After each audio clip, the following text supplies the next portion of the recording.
Okay, we'll go ahead and get started. So this week we're going to talk about wireless networks. Um, I'm sure that we have covered tidbits of details from before, and you probably learned some of the encryption information from another class.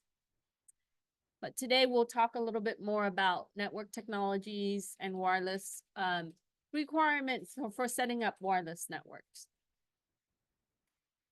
And then later on, we're going to do a lab for with server, which we talked about last week, like DNS.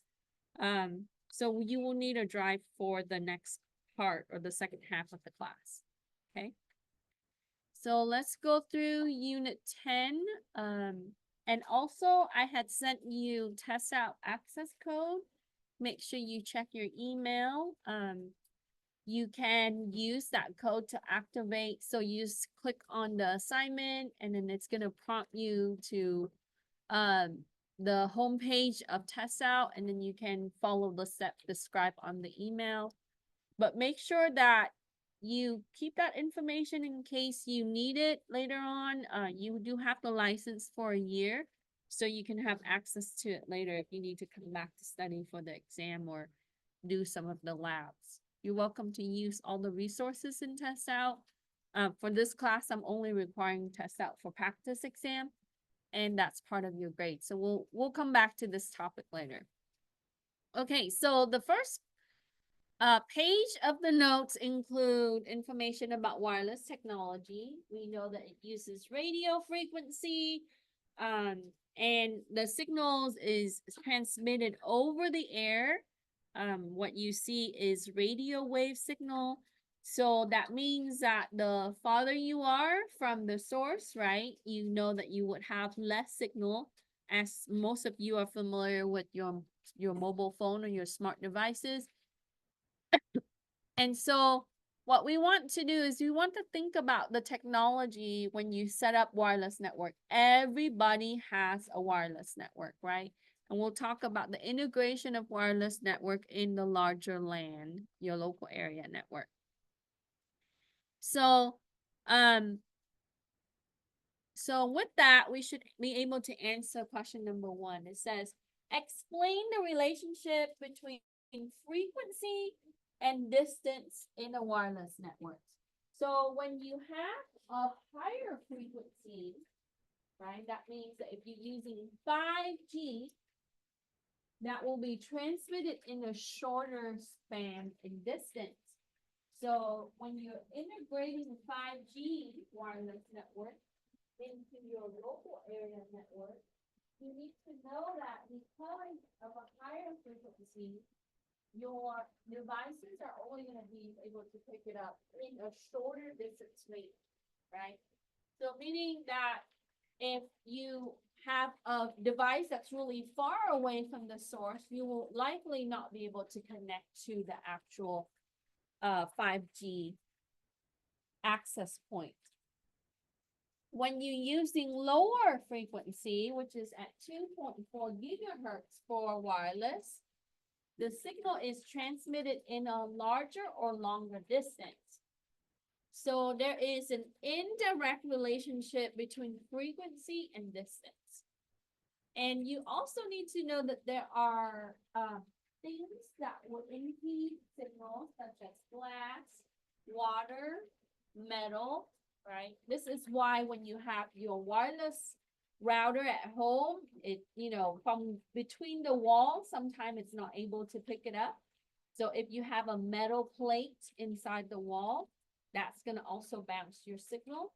The majority of your wireless devices, right, as you can say, for example, your smart TV, even your wearable devices, those often operate on 2.4 gigahertz, and that is your average integration with wireless devices. But you would have the dual band devices that will be 2.4 gigahertz and 5 gigahertz, right? For the AC and the AD. That's the new standards for the IEEE wireless. So if you need to integrate wireless devices in a larger distance, we want to consider, right? We want to consider lower frequency, 2.4 gigahertz. Compared to, you can have faster speed, right? Higher frequency. Higher frequency is gonna give you higher throughput, but that will be closer in proximity. So that means that if you have a building, right, you can integrate, yes, you can use 5G, depending on how large of the building, how far away from the access point that you're using. So we have to really be able to kind of scale out our signal when we're planning for wireless network. Okay. Hi. Okay, so that would be the first question. And you can find some of this information on the first part here. I just summarize it. The second part of this, it talks about antennas, and antennas is important. Sometime we want to use omnidirectional antenna that's going to pick up signal all around 360 degree. Sometimes we want it directional. For example, you might have a building like in the hospital. You don't want a certain wireless signal to be passing through a certain part of the hospital section where you might be running MRI devices or things that might have conflict in signal. So you want to aim the antenna in a certain direction where it would be suitable. So sometimes we would have directional antenna, and sometimes we would use omnidirectional. And often that we would have omnidirectional where it can pick up signal all around, right? Or it sends signal all around. But then we can intentionally set up a directional antenna.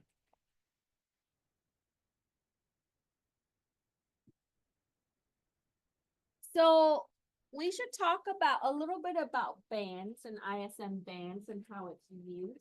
So what we would see is that we sometimes would have frequency or interference in signal, where you would have radio frequency that cross. You see this a lot. Sometimes you listen to the radio and then sometimes you have a little bit of cross channel. I think we're doing a little bit better with some of the bands. But in facilities, like you would see office buildings, you would have ISM band being used. Healthcare facilities like hospital or healthcare provider places, you would see that. Warehouses, shipping and receiving or manufacturing warehouses, and even homes. So we would see that ISM is actually being used everywhere, right? We would be able to send and transmit or receive signal in the case that we would see radio frequency and also wireless being integrated everywhere. Okay. So here, it lists all the agency that's managing the standards. Wi-Fi Alliance basically tests the wireless devices that you see. When you buy wireless devices, it doesn't necessarily have to go through certification with Wi-Fi Alliance. The ones that do, it just validate that they are, meeting the requirements. And normally companies would pay extra resource to be able to get it tested and certified. And then you have, Federal Communication Commissions who manages the wireless devices for United States. And so when you are, let's say that you're trying to build a jammer, right? To cause some kind of signal jam for wireless, that's considered a crime. The FCC can prosecute you and be able to go through the legal processes, and you will be in jail for a long time. So we want to make sure, and will you be able to buy jammers professionally by companies that create, where you would have, they would have like boundary protections for stadiums, things like that. Yes, you can find organization that provides that, right? So they regulate the use of wireless devices, how we manufacture wireless devices, and how we use it in the United States. And then IEEE just maintain the standards right? I think we're moving from AC to AD very soon, because I think that because the encryption and everything else is a little bit better for the new standard. Okay. All right. So FCC, we want to learn that there are unlicensed bands that's used. So often you would see 900 megahertz, 2.4 gigahertz, and 5 gigahertz. So most of you are familiar with this. The dual band, this is what you have at home with your AC router, your wireless router. And then if you're using older devices, you would see that it operates at 900 megahertz, which is a lot slower than what you see here, right? Okay. So if you are curious what ISM means, it's industrial, scientific, medical bands. That's used in, like we said, hospital, office building, or even home, right? Okay. So here gives you a little bit of like an image on how the spectrum of your radio frequency break down. So sonar is very low. This is, if you're familiar with sonar, like submarine or even on boats or ships, they use that for fishing boats to be able to map out the fishes, right? Sonar signal is low.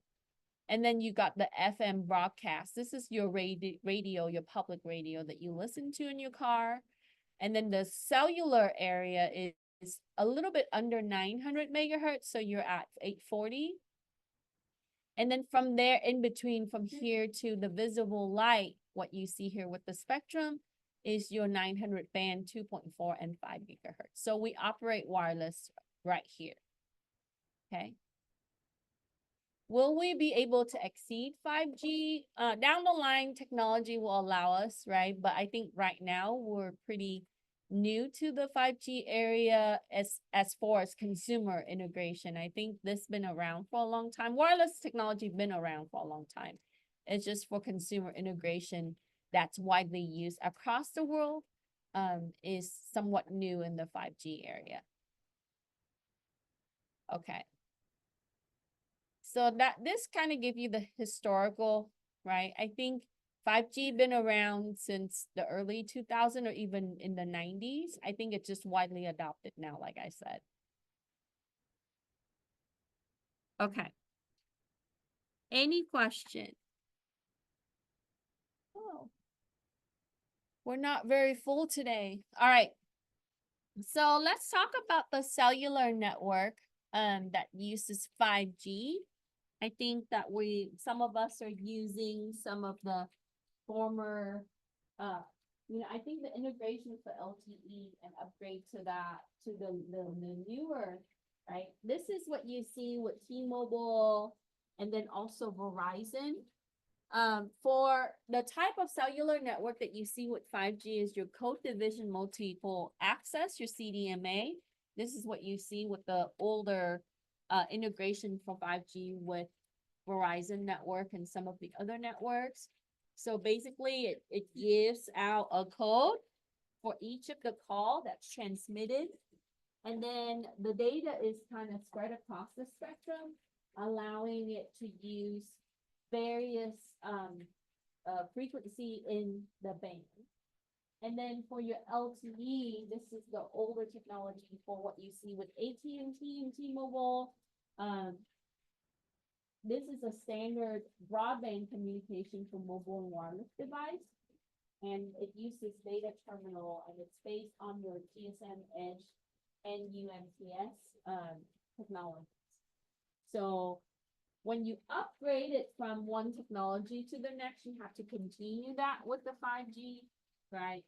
So this is why before, when they're saying, who's your carrier, right? If you have Verizon, you have to stick with Verizon because their mobile devices are built specifically to receive a certain communication type, where if you are your carrier, if your service provider is AT&T or T-Mobile, you're able to do that. And you still see that now when you're purchasing your phone, let's say an Apple phone, it asks you from an Apple website, which service provider are you using it with?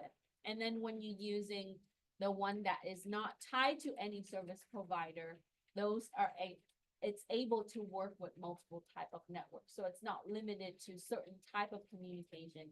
That's what you see with the 5G.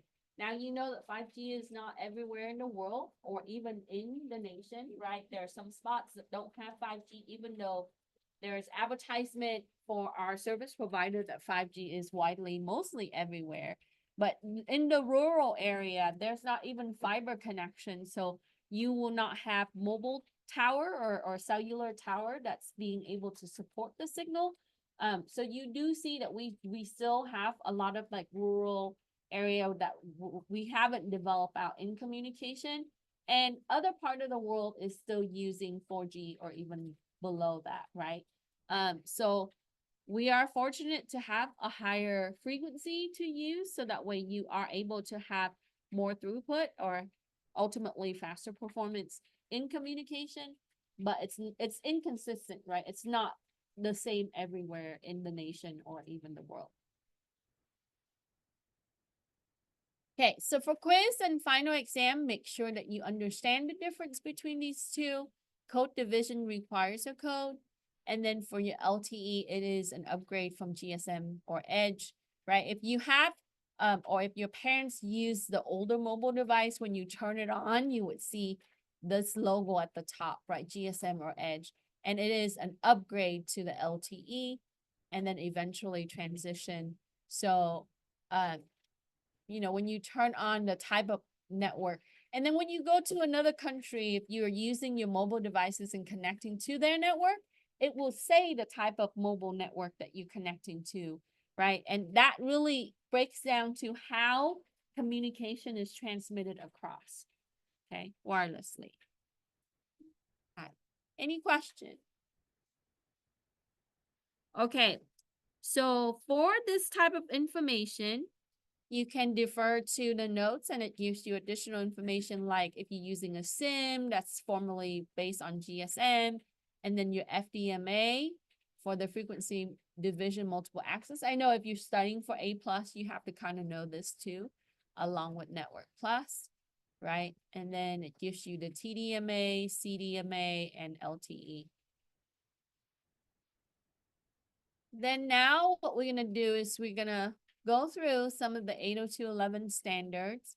And here, this table gives you all the standards that IEEE govern. Do we necessarily use all of them? No, right? Sometimes you don't even see these make it to the consumer market, but it doesn't mean that it hasn't been tested or gone through the standardization. So like, for example, like for Japan and US public safety, there's a J. We probably haven't seen that ever, right? You are familiar with maybe your area is probably AC or even maybe 802.11n, right? Which is an older technology. This was very popular, I want to say about 15 years ago for wireless network, and then we upgraded to the AC. A been around for a long time, right? And then B, G, and N, those are the popular one for the consumer wireless. But it gives you some general description of each of the standard. So the wireless standard that transfer at 11 megabit per second, which it's comparably to today's technology, very slow, but it was widely adopted. So wireless networks was something of maybe a preference, and also like more of like a extra to the network, right? So in the 802.11b era, when I say like in the 90s, and it was used towards the end of the 90s and early 2000s. B was not high in transfer rate. However, the encryption at the time, the technology that came with B was better than A, even though A is going to give you a higher frequency band. But 802.11b only transfer at 11 megabit per second. But for its time, that's amazing because people were still using dial-up modem, right? Or even maybe if they have cable was transferring at half of that, or even maybe at the max 10 megabit per second. So if they have DSL, that's roughly between 5 to 20 megabit per second, depending on the type of DSL that they were using. So wireless technology for the integration, 11 megabit per second for a lot of the business was amazing, right? And at the time, you don't see a lot of the wireless network. People would just, they didn't have a lot of the technology to accommodate it. And then, they might have workers that have laptops or PDAs, which is what you see as transition to the smartphone that you have now. But the BE transfer was fast for its time. Then we have an upgrade from the B to 802.11g, and you see a tremendous jump in the rate of transfer, right? Your throughput it multiplied by 5, basically. So we went from 11 megabit per second to 802.11g, which is 54 megabit per second. And the encryption for the wireless standard had also changed. Okay. You went from a WEP to WPA, and now you know that WPA is very vulnerable to attacks. However, at the time, it was decent for what it was, right? So G have some backward capability, and it works with B. So if I have, let's say, some old laptops that use 802.11b, right? I can upgrade my wireless router to G, and it's able to communicate with my laptop. So back then, the consideration is when you upgrade your wireless technology, you got to make sure that it's compatible. But if I have my laptops were 802.11a and my router is 802.11b, that will not work, right? So you would see that there's some backward capability with the B and the G, or I mean the G to the B. So if you have the fastest my laptop is going to be able to receive data is 11 megabit per second, even though my router is going to transfer at 54 megabit per second.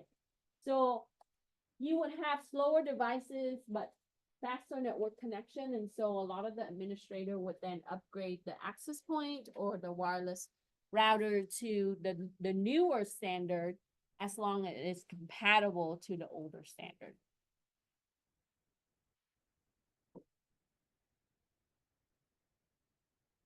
Okay, so we need to know about the channels.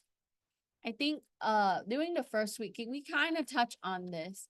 So in United States, we have 11 channels that are configurable. And whenever that you go into the administrative page of your wireless router, if you select the channel and if you click the drop down menu, you're going to see these channels. A lot of the time, your wireless router would have auto config on it, right? It's going to select the channel that would be best, right? Or default to auto config. So there are 11 channels that are configurable because they are overlapping in 2.4 gigahertz frequency. This is on the 2G band, right? They are 1, 6, 1, 6, and 11 are non-overlapping. That means that you have channel 2 through 5, 7 through 10, 12 through 16 are overlapping, in exception for 1, 6, and 11. Why is this important? Well, sometimes when you want to use certain things at a certain channel, so that way there's not overlapping signal, right? So I don't know if your home still has this. I think most people don't have landline anymore, but if your parents or your grandparents or someone you know might have a cordless phone, you would ask me, what is that, right? It's a phone that has a little antenna, and then you use it to call the landline, right? Cordless phone operates at 900 megahertz, right? And on the cordless phone, sometimes you would have crosstalk, meaning that sometimes you might hear a leak of signal into someone else conversation, or, it's because the technology was not perfect back then you have to select the proper channel on the cordless phone to make sure that there's no leakage in the signal when you don't have a crosstalk, right? So in similar to that example, what you see is sometimes you want to set up something that's distant and that is not overlapping. For example, I might have one part of the network that's going to use channel 1, and I don't want overlapping signal for another part of my wireless network, so I would set up the access point for the second part with channel 11. So you would have a farther gap in that you don't have the overlapping. But if you're looking at the other channels, 2 to 5, 7 to 10, and 12 through 16, they are all overlapping. And then if this is only on the 2.4 gigahertz, but when you're looking at the 5 gigahertz frequency, right, they have a longer list of the channel that you can configure, or usually it auto select that for you on your device, right? But you can definitely set up a specific channel that you want to use for your wireless network. And so why would we do that, right? It is for monitoring purposes. It is for troubleshooting purposes. It is so that way you don't have cross in signal. And so there are multiple purposes in how we would set up channels in our frequency. Okay, so for the 2.4 gigahertz here, it breaks down some of your standards like what we talked about, right? And it touches us on the CSMACA. This is important. You will likely see this on the Network Plus certification. And so this is to avoid collision. So there is acknowledgement, so that way you don't have collision in how your packets or your data is being transmitted. And then here's the channels that we refer to. So when we say 2.4, it's not exactly 2.4, right? You know that it is approximate. So you would have like a little bit over, close to 2.5 almost for the frequency. So if you're looking at channel 1, it is earlier on in the frequency. And then there's the 6, and then there's the 11. So if I use channel 1 and 11, it is farther apart, so you don't have any kind of overlapping.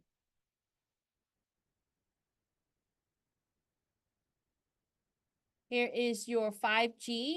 So your channel center is a little bit different, but it does break down in the frequency. When you look at it, yeah, you got 36, 40, 44, 48, and so on. So the number for the operating channel is a little bit higher than what you see in the 2.4. And then there is like basically a division on how each channel is operating. So between like 2.18 to 5.18 to 5.2, you see that there's 36 and 40. So if I'm using the middle band, I would be up here, right? That's a higher channel. Or if I'm using, so this is ideal for outdoor. So if let's say that you want to set up something for your backyard and you have a very large area, like some people have woods in the back, or they might have like a little guest home in the back, and they would put some kind of wireless, or sometime that I might need to have surveillance camera of my property, and I might have like 4 or 5 acres, and you can see that out here too, like in Hemet or some of the rural area. So when you're using the upper band, that's ideal for outdoor, right? And then if you're using both, like indoor and outdoor, like, you might have a smaller patio area and then also inside. So that will be ideal for the middle channel. And then your lower band is mostly just for indoor. So now we know when you look at your wireless router, now you can see, like I said, it's auto configure, but you can look at the channel that it selects.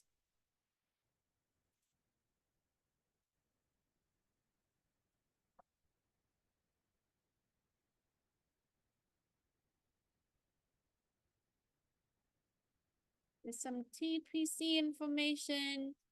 And then for MIMO, for multiple input and multiple output. So that allows you to have transmitters and receiver antennas, so you can have higher throughput.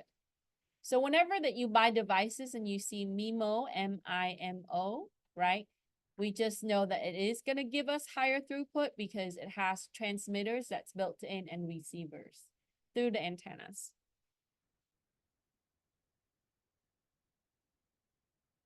So for 7, it tells you Teresa configures an access point to use channel 1 in the building. If she needs to add another access point in the same building, what channel should she use in the IEEE 802.11g standards? In the I should say this is under the 2.4 gigahertz. Right? So if she's using channel 1 already for one access point in the building, we don't want an overlapping for the access point. So we need to use a channel 11 because it is the farthest, it's at the end almost, right? To prevent overlap. So when you have multiple access point in the same building, it's for the 2.4 gigahertz, and the same thing with the 5G. You want to use, looking at the indoor for the 5G, and you want it to have a little gap so that way you don't have an overlapping in the signal, and that's just a rule of thumb. Okay?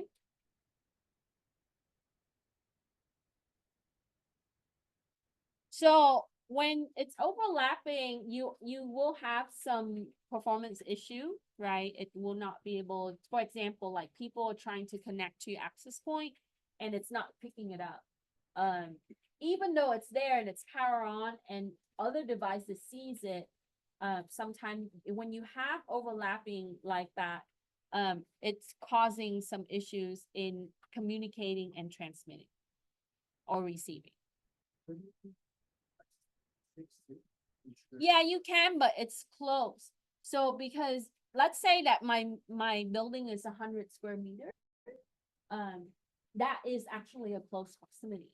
A lot of times when we add in devices, you run the devices to the cable. All of these wireless router access point is still connected to coaxial or likely Ethernet cable. And so you're limited to 100 meter, 120, but 100 meter for Ethernet cable. So if I use channel 6, there is a small chance that it is overlapping, but yes, you can use a channel 6 for the 2.4 gigahertz. So it's recommended. Ideal situation is that you want to be a little bit further out.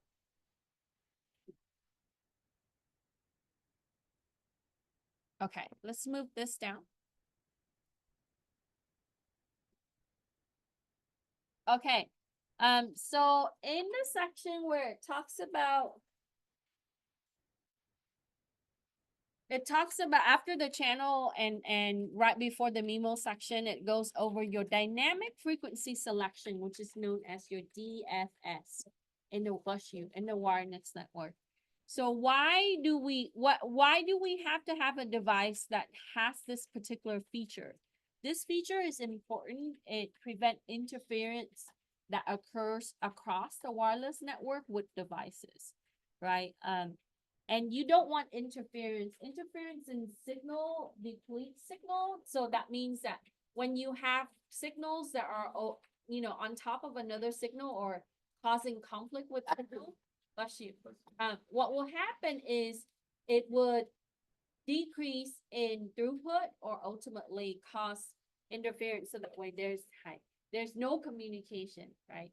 And you can see like sometimes you can hear interference, right? When people have smartphone in their pocket and they walk toward a microphone, normally you would hear a pitch, right, on the microphone, because at that point, your smart devices or your wireless devices sends out signal through the airwave, and also the microphone is receiving some signal. Instead of your own voice or your sound, it received that signal, so that way it is being carried and heard on the speaker, right? So what you see is you do see some interference we have interference everywhere. We just don't acknowledge it, right? When you have cables together, you're gonna have leakage in signal.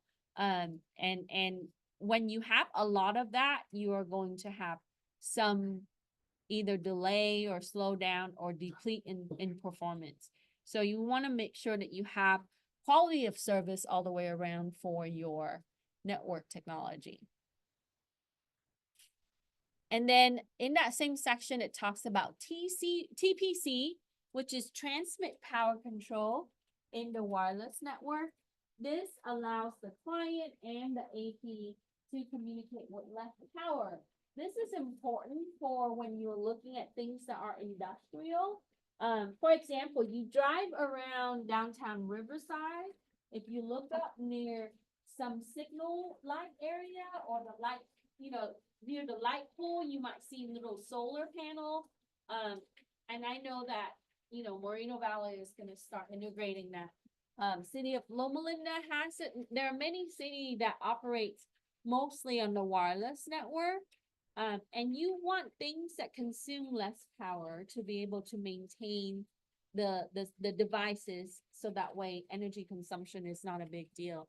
So what it would do is it would have preservation mode on these devices. So when it's not fully in use, it would have an idle mode or like a preservation mode, like I said, to reduce power consumption. But on top of that, the battery power, it has the interference reduction, and it would use less, so that way you don't have a lot of the interference with other, right, WLAN or wireless technologies that are in surrounding the neighbors.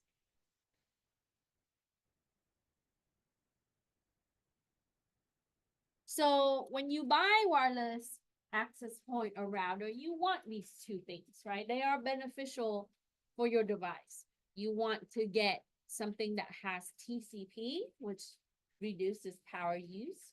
It has the preservation for power, and it has less interference with the neighbor wireless devices.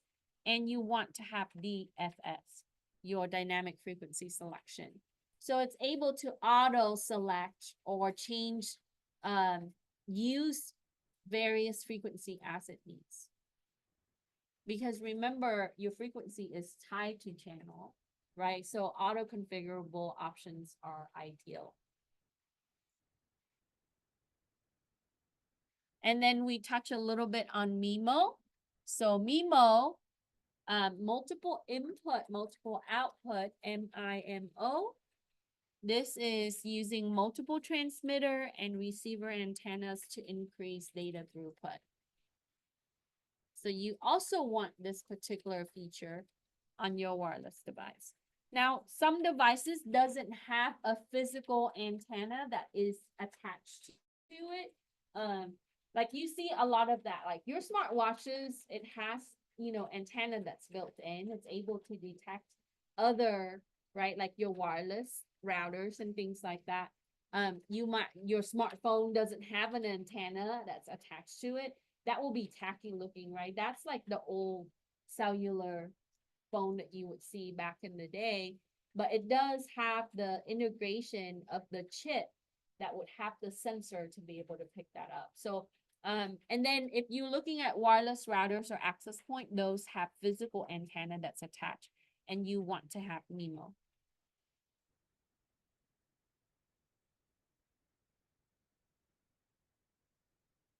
Okay.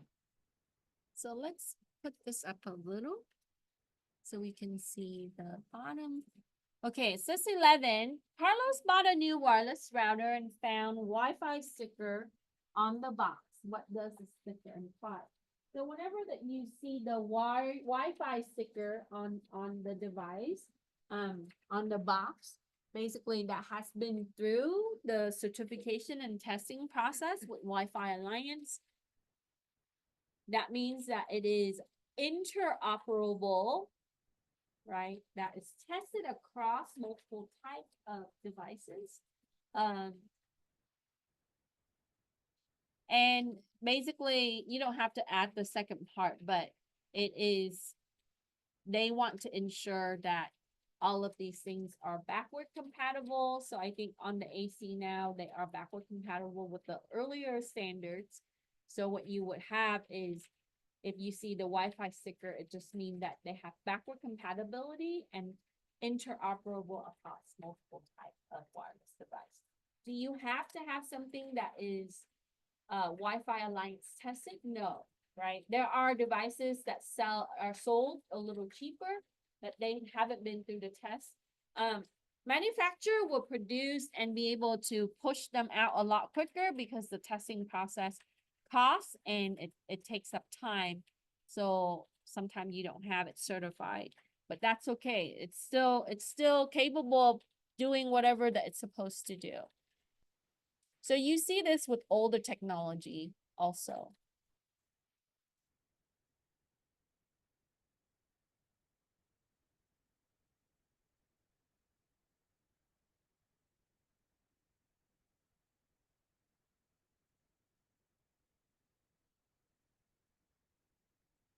Okay, so for the AC, right, we transfer at 1 gig. So 1 gigabit per second for the AC, more or less.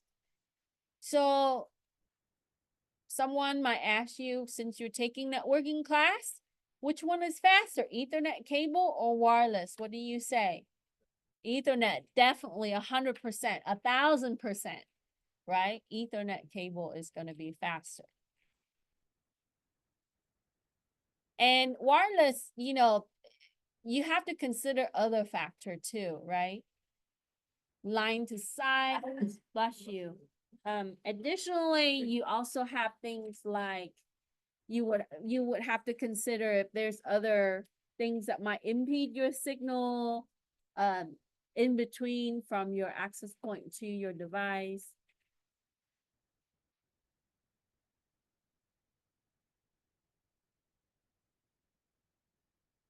I think in a couple years from now, right, AC will probably be old technology. People still continue to use it until the new technology fully integrate. So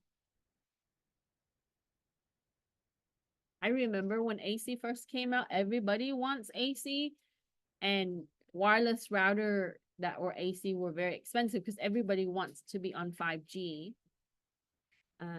So expensive. Any question? Okay, for 13, Paula wants to upgrade her wireless network speed. She purchased the new 802.11 AC wireless router. In her home network, she is using 2 laptops that have 802.11 and wireless adapters. What is Paula's system maximum transfer rate? How can she improve the transfer speed of her wireless network, right? So she has a new router, and we just learned that AC transfer at 1 gigabit per second. But she has some old laptops that uses 802.11n, which is the technology right before AC. So her laptop would only be transferring approximately 300 megabit per second up to 450, half of the AC rate. With an antenna, if it's using an antenna, then it is a little faster than without the antenna. So to really upgrade the network transfer rate, we would then consider upgrading the laptop wireless adapter. So what's your recommendation? We don't want to open up the laptop and install it, right? That is okay. USB AC wireless adapter is ideal, and it's less than $10. So she can buy 2 as long as her laptop uses USB 2.0 and above. Likely that it is 2.0, right? We can install the driver, or it automatically loads the default. If it's Microsoft Windows PC, then it loads that. So for $20, we can get her, a little bit faster speed on the laptop, and it will be transferring close to what we intend for it to be, which is the AC rate, right? So when you work at Best Buy, Geek Squad, you have to give them advices like this on how you can improve. But when you work as an IT consultant, sometimes you have to do that. You have to say, okay, well, you have some old technology. Let's make it work instead of replacing the laptop, which is expensive, right? The idea is to get the network performance as fast as we can for the very little amount of money. So USB AC adapter will do the trick. Okay, at most $30-40, but for both. But usually they're like about $10 each. Any question?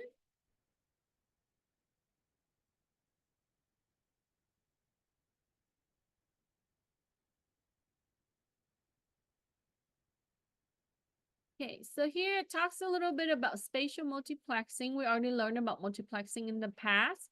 It does have that capability to optimize for multiple path resistance. And then you can also have channel bonding. That means that you can group the channels. And then we normally filter MAC addresses, and then using the proper protocol with your wireless technology.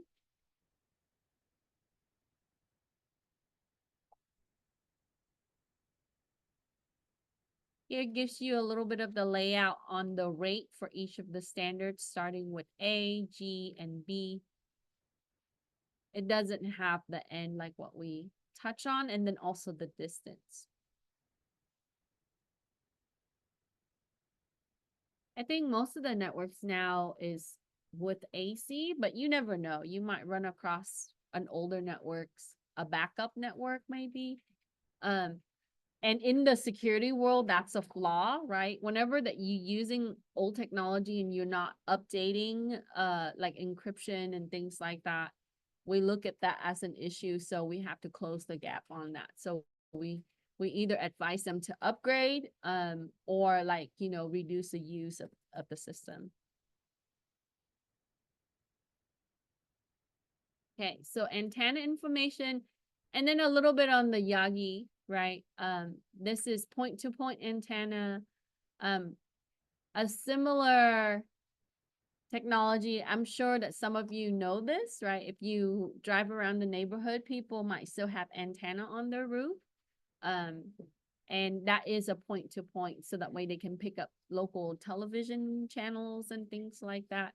It is power in a single direction. So back in the day, a lot of people use Yagi.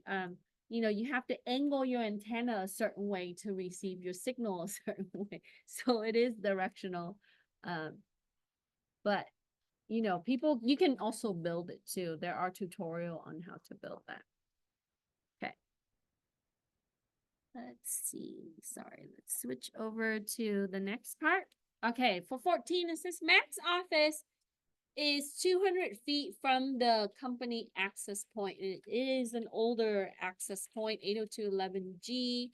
Why is Mac's laptop transfer rate at 11 or 15 megabit per second, much lower than the transfer rate of the speed? So G transfer at 54 megabit per second, right? So we're only doing like a quarter of the transfer rate. So he is 200 feet. His office is 200 feet from the access point, and we can see already that is just a distance. So the degrading of the signal is caused in the longer distance. So when you are over 100 feet, what do? We need a repeater, okay? Maybe adding another access point in the office for the people at the end, like Max's office, or you need to have a repeater. And even if you have a router or an access point with a repeater built in, the repeater or an amplifier, just take that, right? The repeater takes the signal and repeat it. Amplifier takes the signal and increase it, so the frequency is volumized. So people tend to make the mistake of lumping those two into one. A repeater take the signal. So if I have signal A, that signal is being retransmitted. An amplifier take the signal and volumize it. So it's like listening to the radio in a higher volume. That's an amplifier, right? For the signal. But in a repeater, when you're listening to a radio at a certain sound, take that sound and relay it down the line. So that's different. Okay, for 15, it says in a wireless network, what type of device is connecting all the components together? Which is, we all know this, right? Your access point or your wireless access point, your WAP. Now, your router at home, your wireless router, it acts as both. It acts as a router and an access point. Okay. So an access point connected the components together, your smartphone, your PC, your game console, your smart TV, all of those things. Your router brings internet into the home. Okay. Because people tells me, oh, my access point gives me internet. No, your wireless router gives you internet. Your access point connects all your devices together as a network, your home network. Okay, your router is both of those. It takes on two roles. It routes and it is an access point. Okay. But in a larger network like here, RCCD, or when you go to a business, an access point is just that. Okay. So that means that I might have 20 access points across, let's say, UC Berkeley, right? Or UCR, or Cal Poly Pomona for the students. And it's all connected back to a switch that is connected to their main router in the network. And that router routes out information, not the access point. Route in and out. Okay? Can I have a wireless router in that network? Sure. And we can segment it on a VLAN specifically for that. But your backbone should be centralized and it manages all your wired network and your wireless network. So your wireless network is going to come from like maybe a VLAN or a segmented network. But all of that is going to funnel back. Why? We need to monitor all of that. So if someone is attacking my wireless network, I can see it, right? But if you can have a bunch of routers, but all of those routers need to talk to some kind of appliance that monitor those. And then the antenna that's used on the access point. Okay. The antenna that is used on the access point is going to be your omni antenna. It's all direction, 360 degree. Now, we might have certain cases where we only need a certain direction. So for example, you might have a wireless segment for maybe visitors at the hospital, and it will be for that section only, but the other, the others, we don't, so you can use a directional antenna in certain cases.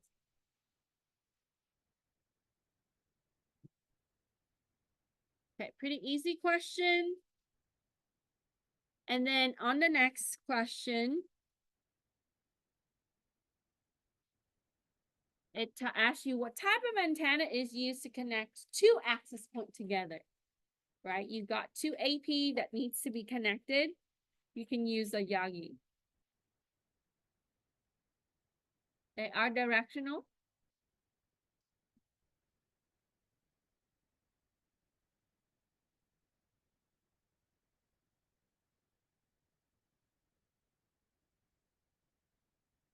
And then in the next part of the notes, right at the page where I stop, it talks about an ad hoc network and how you can install an ad hoc network.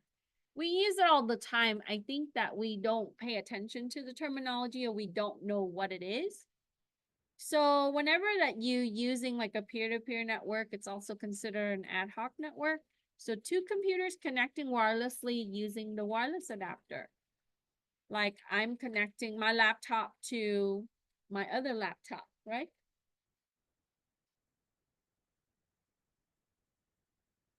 But so how do we specify that it is an ad hoc network? Well, when you install your wireless adapter and configure your wireless adapter, like, or like how you go into your, um, in the PC, it refers. So when you go into the properties of your wireless adapter, you can specify that it is an ad hoc setting.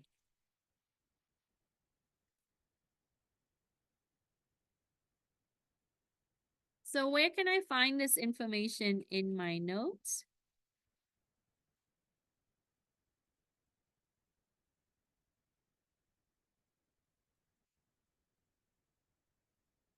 You can find this on page 9. Just know that the key here is this is IBSS. I know CompTIA A+ books also include this information, but it's known as Independent Basis Service Set. Okay. When you have two devices that are wirelessly communicated, this is established, IBSS.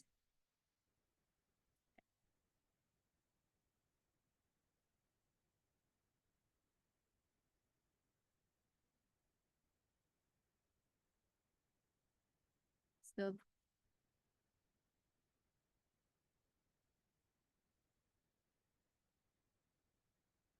and a lot of times we are defined by proximity of the devices when they're communicating with each other, right? And then when you're using basic service set, which is just BSS, and this is infrastructure mode. So when I use an infrastructure mode, what does that mean? When you come to RCCD, MVC, Norco, City College, and you connect to their wireless network, like I am right now, that is BSS, right? We are connecting through an access point. When you go home and you connect to your access point, so that way you can access like your wireless printer to print out your assignments or whatnot, right? That is your infrastructure mode, your basic area service set.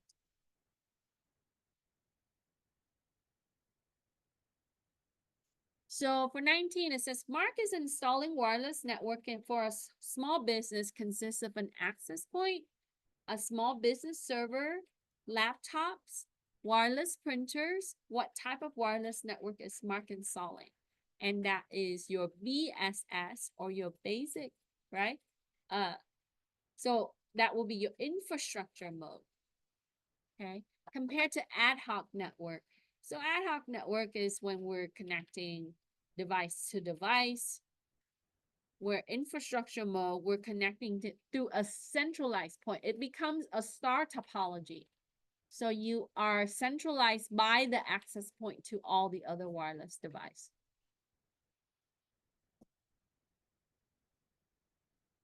So to assure that the user is able to access wireless signal, what is the recommendation for installing multiple access points inside a network?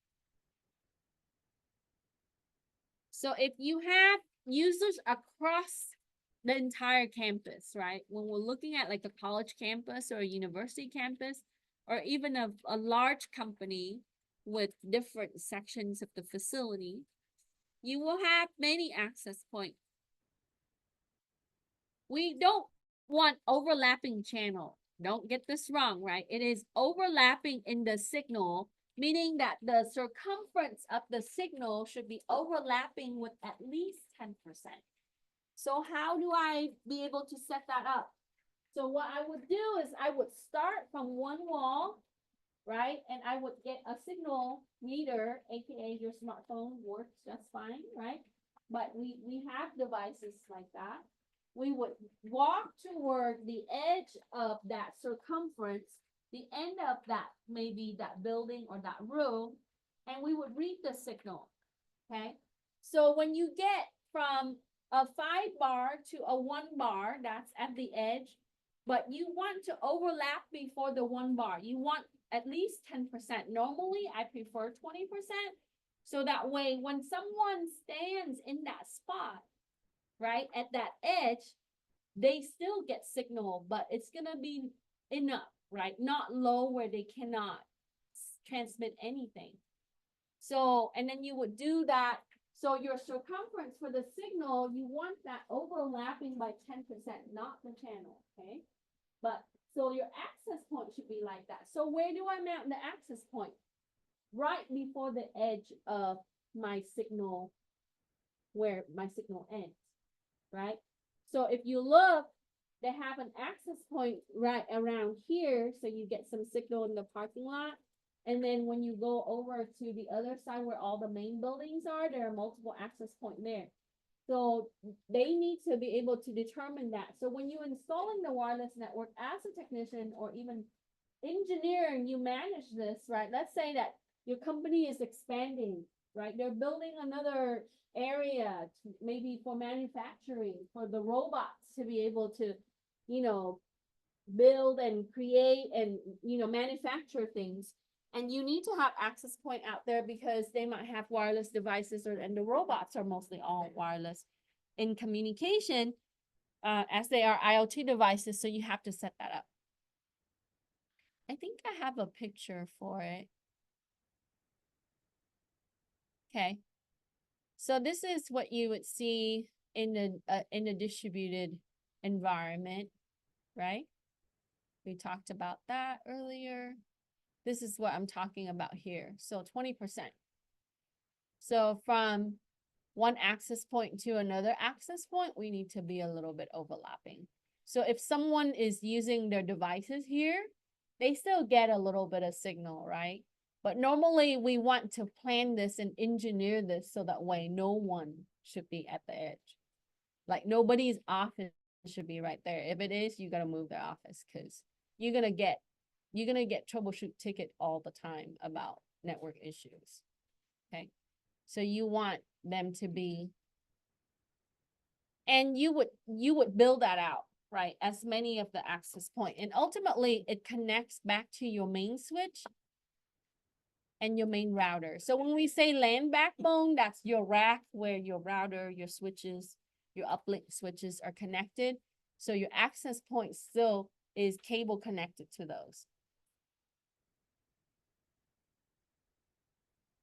So how do they do that in the city? What do you think?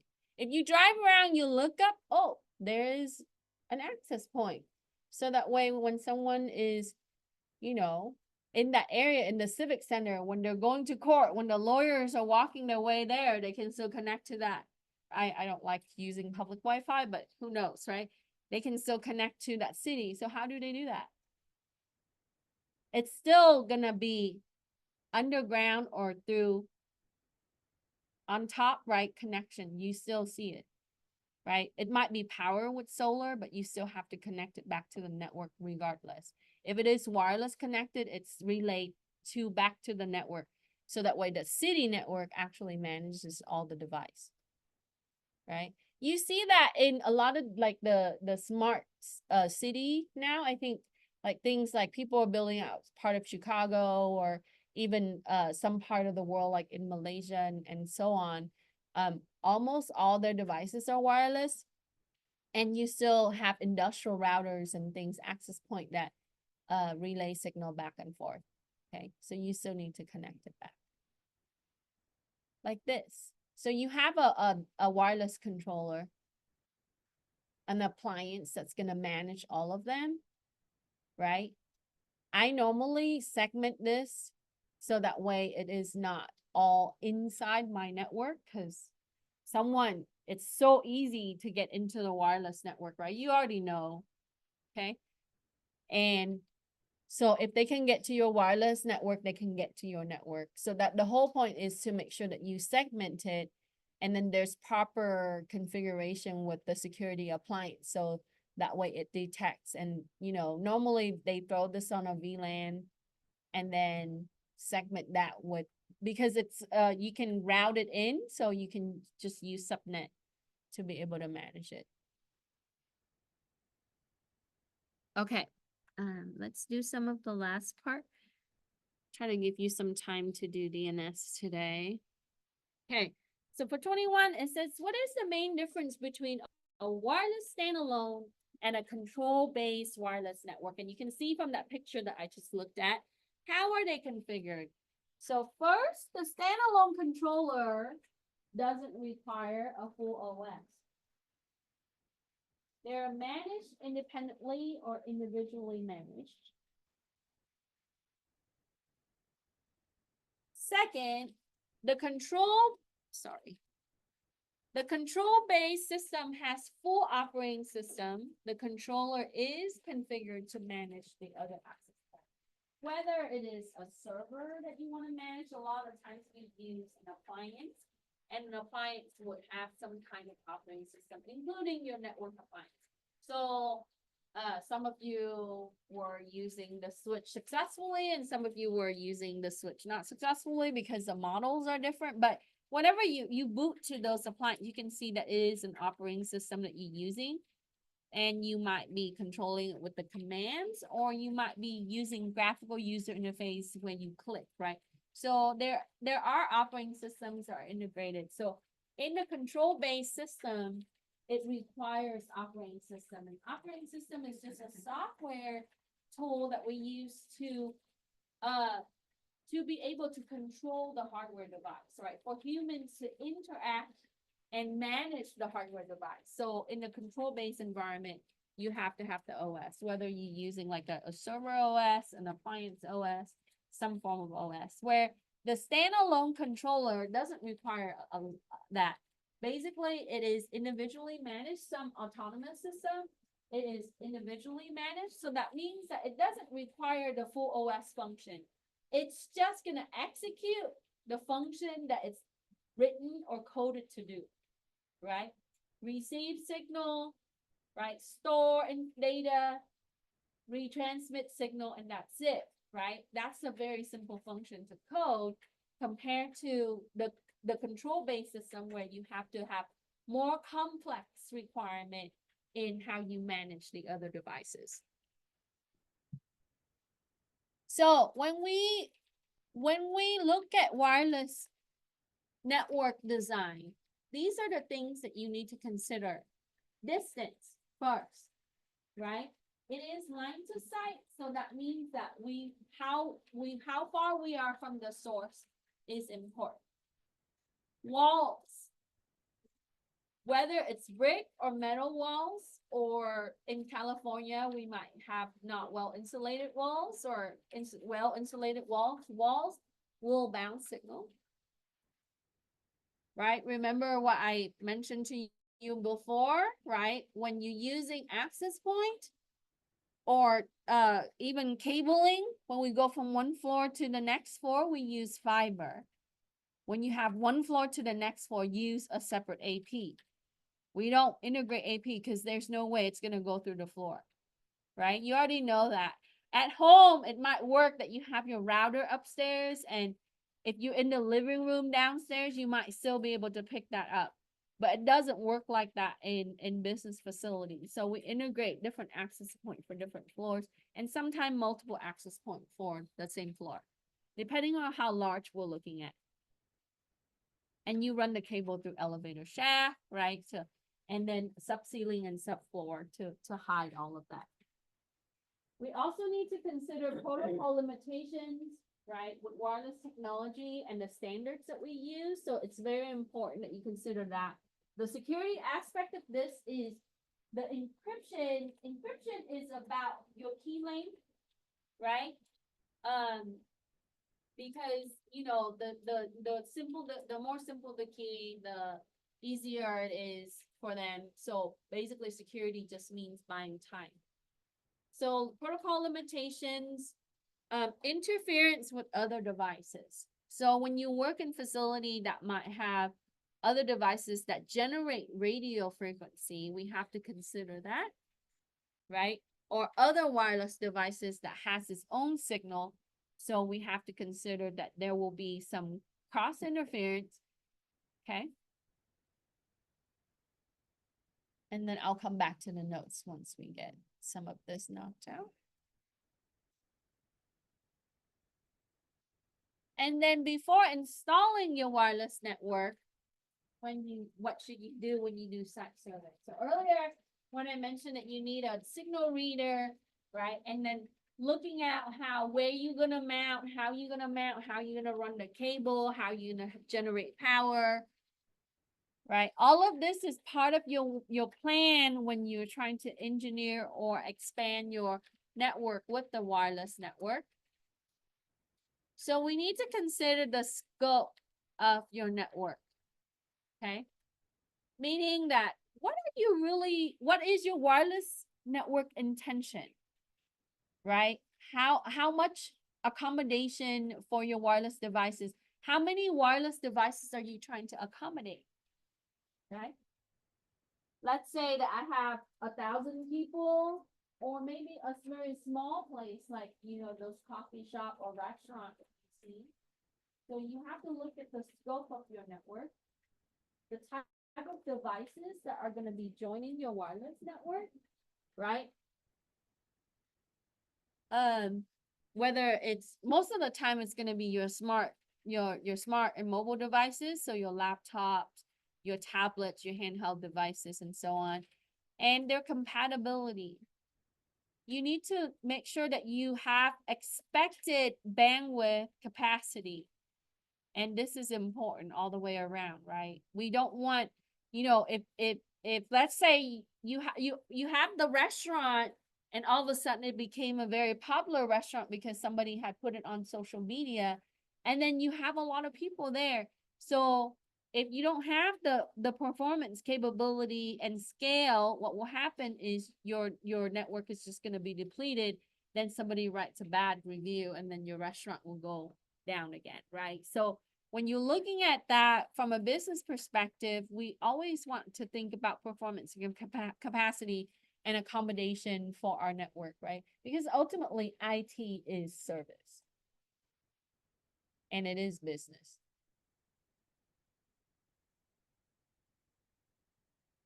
Okay, so here earlier we talked about these barriers and signal degradation, signal loss, right? In depending on some of these factors.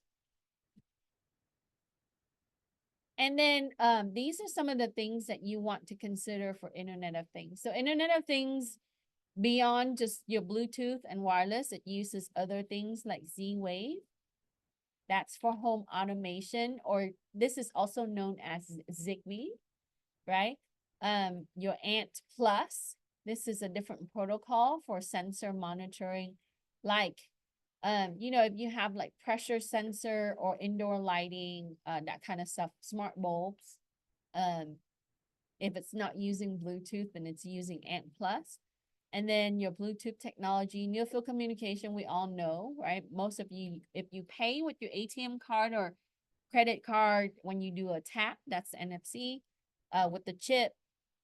And then infrared, RFID, this is for, a lot of the time, stores use this for loss tracking, right? In those UPC tags. And then there's a whole section on how you can configure, right? Beaconing the SSID or not. I recommend MAC filter on wireless networks. That's crucial, right? So that way not everybody can connect, and then you can also use firewall features to be able to block port and service. So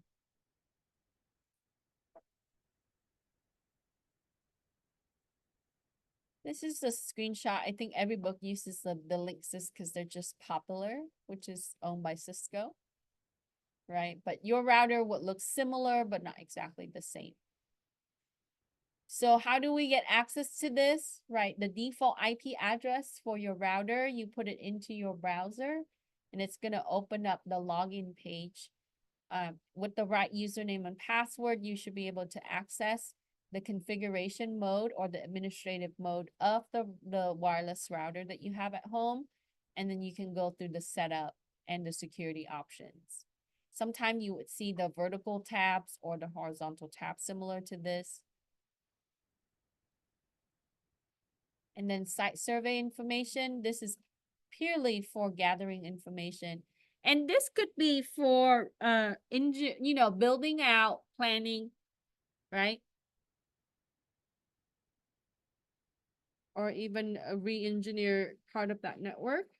So you would do this, they call it pre-deployment. That means before you make it active and live and be used. And then you also do it post-deployment when you get rid of it. Okay. So let's say that, I'm sorry, not get rid of it, after you have implemented it. So we want to make sure that everything is good to go. And capacity, remember what we talked about, 20% overlapping? It should be like this, okay, across. I mean, in a box like this, that's easy to kind of see, right? But geographic area is not a box like this. The world is not a box like this. You might have roads and hills and mountains and ditches and things, but ultimately we can mount things on a post and things like that. In an industrial area, we have to think about like how that can withstand the weather damages. Also, right, people or animals, right? People. So you have to make sure it's out of reach so that way people don't go and grab your things and destroy it. And then also, so there are like, or birds attacking it or damaging it or other things. So there's considerable environmental impact when you implement or install these things. Questions? Okay, let's stop recording. Let's take a break.